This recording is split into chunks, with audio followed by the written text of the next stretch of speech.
Kleinigkeiten, die Großes halten, stehen heute im Mittelpunkt.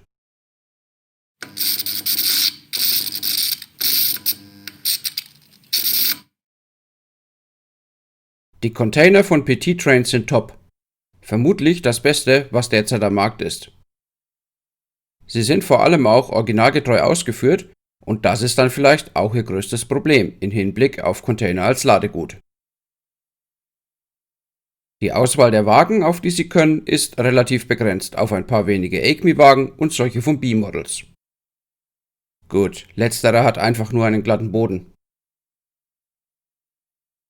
Als einzige echte Containertragwagen kommen eigentlich nur die Modelle von Kombi-Modell in Betracht. Für den einen oder anderen ist das sogar ein Rücksendegrund. Anders als im Original sieht die für Container zuständige NEM 380 vor, dass bis Spur H0 Containerzapfen zu haben, während auf dem Wagen die entsprechenden Löcher zu finden sind. Und Marktführer Märklin hält sich hier an die Norm. Der Container rutscht folglich hin und her. Man kann das natürlich lösen mit einem dünnen Stück Plastikprofil oder einem Draht. In beiden Fällen müsste man diese aber entweder an den Wagen oder an den Container kleben. Mit Draht riskiert man außerdem, dass man den Wagen zerkratzt. Etwas, das nicht jeder unbedingt will. Eine Problematik, die auch PT Trains erkannt hat und daher mit 3 neuen Produkten auf den Markt gekommen ist. In der Packung befindet sich neben den eigentlichen Pins noch eine Anleitung.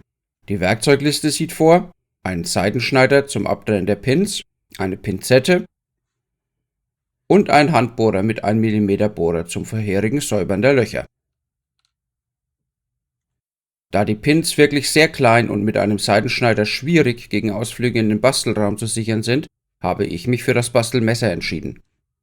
Und statt dem großen Handbohrer für einen kleinen Handdrill von Micromark. Die Pinzette ist für die Montage unerlässlich.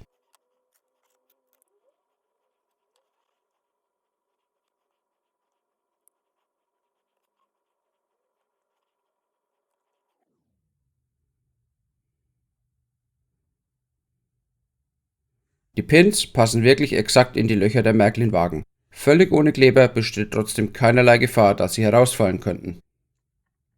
Der aufgesetzte Container sitzt völlig plan auf dem Wagen und beim Abnehmen bleiben die Pins auch auf dem Wagen. Also die meisten jedenfalls. Wer etwas Material sparen will, in der Packung befinden sich 24 Pins, die folglich für 6 Container reichen würden, kann auch nur 2 Pins versetzt anbringen. Auch das sorgt noch für einen guten Halt.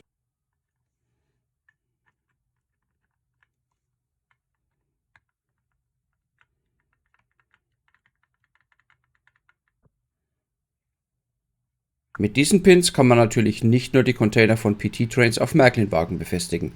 Auch die Kombi-Modell Reefer finden damit Halt, wenn auch die Passgenauigkeit nicht so gut ist wie bei den PT-Containern.